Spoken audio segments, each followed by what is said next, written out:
Bismillahirrahmanirrahim. Assalamu alaikum.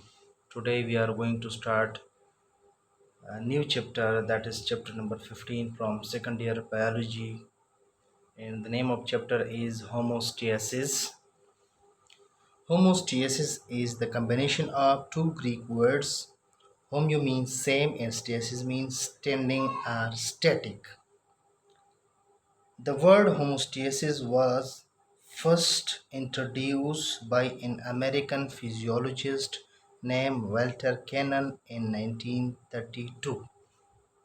So now what is homostasis? Homostasis is the ability of a body, or it is the ability of an organism to maintain internal conditions or internal environment constant or nearly constant with the surrounding environment. या हम इस तरह भी define कर सकते हैं that the process by which organism maintain internal body conditions within a narrow range due to the changes in the surrounding with respect to solute, water and temperature etc. हमारे पास homeostasis जो है ना, ये एक ऐसा प्रोसेस है, एक ऐसा मैकेनिज़्म है जिसमें एक ऑर्गेनिज़्म अपने इंटरनल कंडीशंस को एडजस्ट करते हैं within a narrow limit due to the changes in surrounding. ये एक ऐसा प्रोसेस है, ऐसा मैकेनिज़्म है जिसमें लिविंग ऑर्गेनिज़्म अपनी जो इंटरनल कंडीशन है, जो इंटरनल इन्वायरमेंट है, उसको मेंटेन करते हैं या नियरली मेंटेन करता है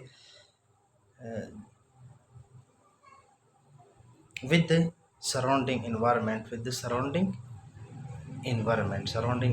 के साथ क्या करते हैं, अपनी इंटरनल कंडीशन को, अपने इंटरनल इन्वायरमेंट को मेंटेन करते हैं। इसकी डिफिनीशन कुछ और भी है।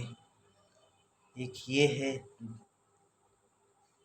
The protection of internal conditions are the protection of internal environment from the harms of fluctuations in external condition or environment। Homeostasis क्या है? ये इंटरनल जो कंडीशन है, इन्वायरमेंट है इंटरनल, उसकी प्रोटेक्शन है। किस चीज़ से? जो एक्सटर्नल इन्वायरमेंट में जो हार्मफुल चेंजेस होते रहते हैं, उससे इंटरनल कंडीशन, इंटरनल इन्वायरमेंट को प्रोटेक्ट करना है, और इसी प्रोसेस को हम कहते हैं होमोस्टेसिस, या इसी एबिलिटी ऑफ लिविंग ऑर्गेनिज्म को हम कहते हैं होमोस्टेसिस। जो नेक्स्ट डिफिनीशन है होमोस्टेसिस के, वो कुछ इस तरह है कि homeostasis is the property of a body that helps in maintaining a constant internal environment by controlling many variables like temperature, concentration of different ions, solute, water, etc. ये हमारे पास होमोस्टेसिस जो है ना, हमारे पास बॉडी की वो प्रॉपर्टी है, वो करेक्टरिस्टिक है जो कि हमारे पास इंटरनल इन्वायरमेंट को कांस्टेंट या नियरली कांस्टेंट मेंटेनिंग में मदद देती है। किस तरह? By controlling many variable like temperature, concentration of different ion, solute, water etcetera. इन तमाम चीज़ों को कंट्रोल करने की वजह से क्या करते हैं, इंटरनल इन्वायरमेंट को मेंटेन रखते हैं। क्या होता है कि फिर था कि जो सेल है, जो एंजाइम है बॉडी के अंदर, वो स्मूथली और हेल्थी या अच्छी तरीके से परफॉर्म कर सके। अभी वेरिएबल क्या है? What is variable? वेरिएबल जो है ना, कोई भी एक्सटर्नल फैक्टर जो कि इंटरनल फैक्टर को इन्फ्लुएंस करते हैं, उनको हम कहते हैं वेरिएबल्स। हमने बात की इन्वायरमेंट की कि हमारे पास दो इन्वायरमेंट होते हैं, एक होता है एक्सटर्नल इन्वायरमेंट और एक होता है इंटरनल इन्वायरमेंट। एक्सटर्नल इन्वायरमेंट वो इन्वायरमेंट होता है जहाँ पे एक ऑर्गेनिज्म रह रहा है, where an organism is situated, means external environment is outside the body. For example, air है, टेम्परेचर है, ह्यूमिडिटी एक्सेट्रा, ये क्या है? ये एक्सटर्नल इन्वायरमेंट है किसी भी ऑर्गेनिज्म का। इंटरनल इन्वायरमेंट वो इन्वायरमेंट है जिसमें body of the living organism क्या कर रहा है? लिव कर रहा है, means inside the body, means वो इन्वायरमेंट जिसमें टिश्यू, जिसमें सेल क्या कर रहे हैं? रह रहे हैं ऑर्गेनिज्म की बॉडी की, उसको हम कहते हैं इंटरनल इन्वायरमेंट। फॉर एग्जांपल, जो हमारा ब्लड है वो हमारा इंटरनल इन्वायरमेंट बनाते हैं। Inside the blood, inside the cell, cell के अंदर जो इन्वायरमेंट है टिश्यू फ्लूइड है एक्सेट्रा, इनको हम कहते हैं इंटरनल इन्वायरमेंट, या ये हमारे इंटरनल इन्वायरमेंट को बनाते हैं। अभी होमोस्टेसिस को समझने की कोशिश करते हैं with the help of few examples. Let suppose हम कुछ वक़्त के लिए ब्रीथ को होल्ड करते हैं, हम कुछ वक़्त के लिए सांस नहीं लेते, फिर जो है ना हम एक लंबा सांस लेते हैं, then we take a long breath. क्यों? बिकॉज हमारे बॉडी में मेटाबॉलिज्म होता है, मेटाबॉलिज्म के बदले में क्या होती है, कार्बन डाइऑक्साइड गैस पैदा होता है, और इसी तरह ऑक्सीजन का लेवल डिक्रीज़ होता है from normal level, from set point. Living organism में हर चीज़ का एक अपना सेट पॉइंट होता है। अच्छा, तो फिर क्या होता है, ब्रेन इसको डिटेक्ट करता है और ब्रेन मैसेज करता है बॉडी को कि एक लंबा सांस ले, ताकि जो ऑक्सीजन की कमी है उसको पूरा कर सके, और इसी तरह जो कार्बन डाइऑक्साइड बना है as a result of metabolism उसको हम एक्सहेल कर सकें। तो ये क्या है, ये होमोस्टेसिस है। इसी तरह अगर हम देखें कि समर सीज़न में क्या होता है, गर्मी बहुत ज़्यादा होती है, गर्मी तकरीबन 40 डिग्री सेंटीग्रेड से एक्सीड कर जाते हैं, ज़्यादा हो जाता है, 42, 43, 45 डिग्री सेंटीग्रेड तक हो जाता है। तो क्या हो जाता है कि हमारे बॉडी उसके किस तरह रिस्पॉन्स शो करते हैं। हमारे बॉडी, जब हमारा जो स्किन है या हमारे जो थर्मो रिसेप्टर है वो क्या करते हैं, वो हीट को डिटेक्ट करते हैं और ब्रेन को मैसेज सेंड करते हैं। ब्रेन में जो हाइपोथैलेमस है वो क्या करते हैं, वो बॉडी को मैसेज करते हैं, वो हमारी स्वेट ग्लैंड को मैसेज करते हैं to secrete, to produce more and more sweat, ताकि कूलिंग इफ़ेक्ट हो जाए, ताकि हमारी बॉडी जो है ना वो कूल हो जाए।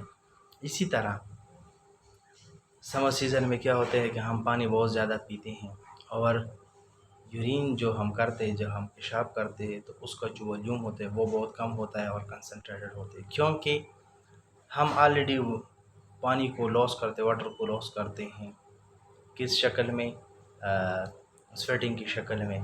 तो क्या करते हैं, बाई लिस यूरिनेशन हम क्या करते हैं, हमारे बॉडी जो है ना वो पानी की लॉस को मिनिमाइज़ करते हैं, कम करते हैं, ताकि जो पानी का लॉस हुआ है उसको हम बराबर कर सके, नॉर्मल लेवल तक, सेट पॉइंट तक लेके आ सके। इसी तरह हम पानी भी ज़्यादा पीते हैं और पेशाब जो है ना वो उसका वॉल्यूम कम होता है। नेक्स्ट अगर हम देखें, अगर एक ऐसा इन्वायरमेंट हो जिसमें बहुत ज़्यादा सर्दी हो, तो सर्दी में क्या होता है कि बॉडी शिवरिंग स्टार्ट करती है, तो कपकपाना शुरू हो जाते हैं, उसकी वजह से क्या होता है, बॉडी में हीट प्रोड्यूस होती है। इसी तरह हमारे बॉडी में क्या होते हैं कि मेटाबॉलिज्म फास्ट हो जाता है, मेटाबॉलिज्म फास्ट होने से क्या होता है, हीट प्रोड्यूस होता है। तो ये जो है ना, ये कुछ एग्जांपल थे होमोस्टेसिस के।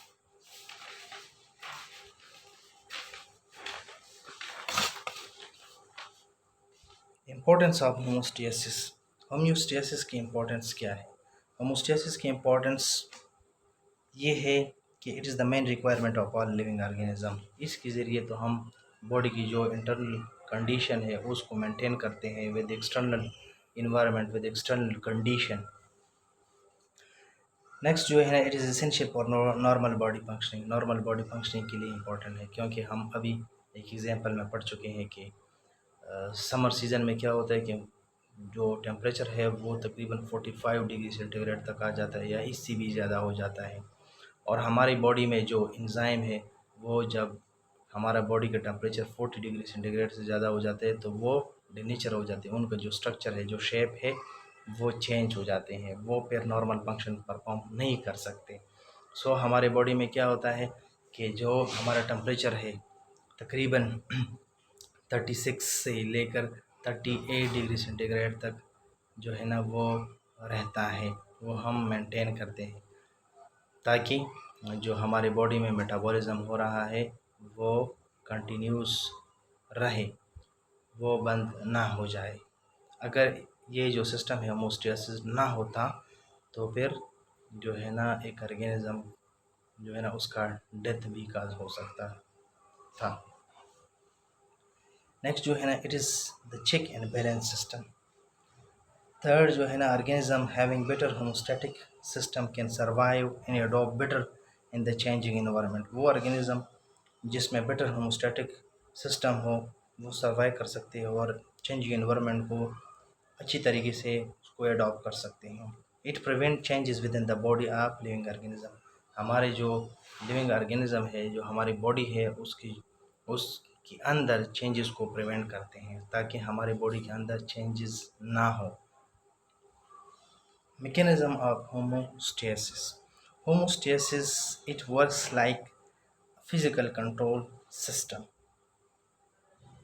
Control system जो है ना it is essential for different homeostatic regulation. ये जो है ना मुख्तलिफ होमोस्टैटिक रेगुलेशन के लिए इम्पोर्टेंट होता है। Control system is compose of 3 components. Control system जो है ना 3 कंपोनेंट से 3 जो है ना पार्ट से बना है। receptor or sensor. In case of living organism, there is a receptor. In case of non-living, there is a sensor. Control centre होता है, इंटीग्रेशन होता है, brain in case of living organism, in case of human.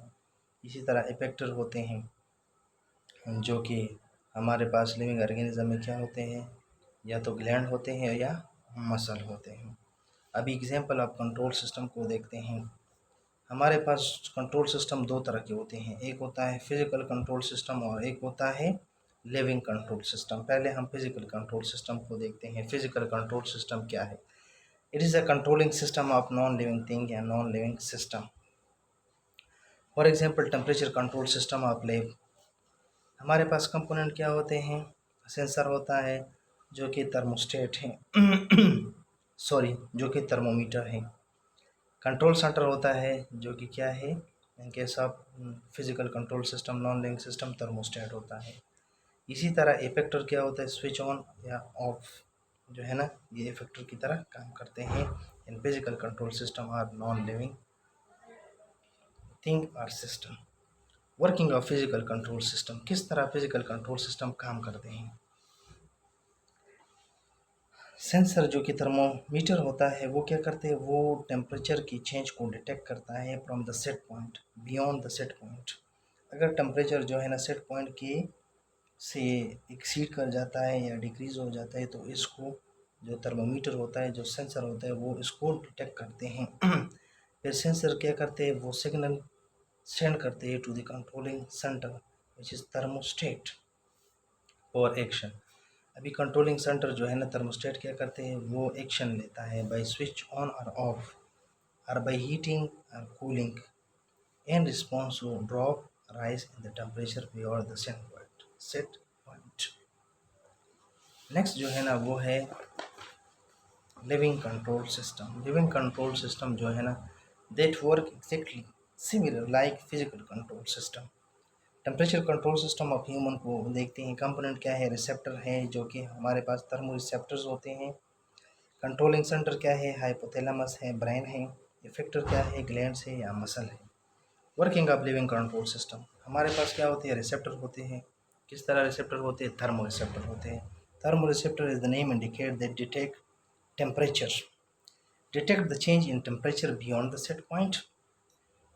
फिर क्या हो जाता है, receptor जो है ना सिग्नल को सेंड करते हैं to the controlling centre which is hypothalamus in case of human, और एक्शन ऑफ हीटिंग और कूलिंग डिपेंड करता है उस सिचुएशन पर।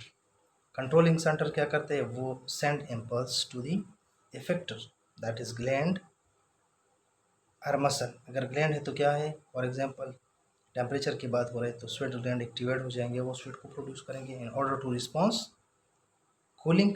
अगर हमने गर्म करना है तो क्या हो जाएगा, शिवरिंग काज हो जाएगी जिसकी वजह से हीट प्रोड्यूस हो जाएगा। देखते हैं एक एग्जांपल से।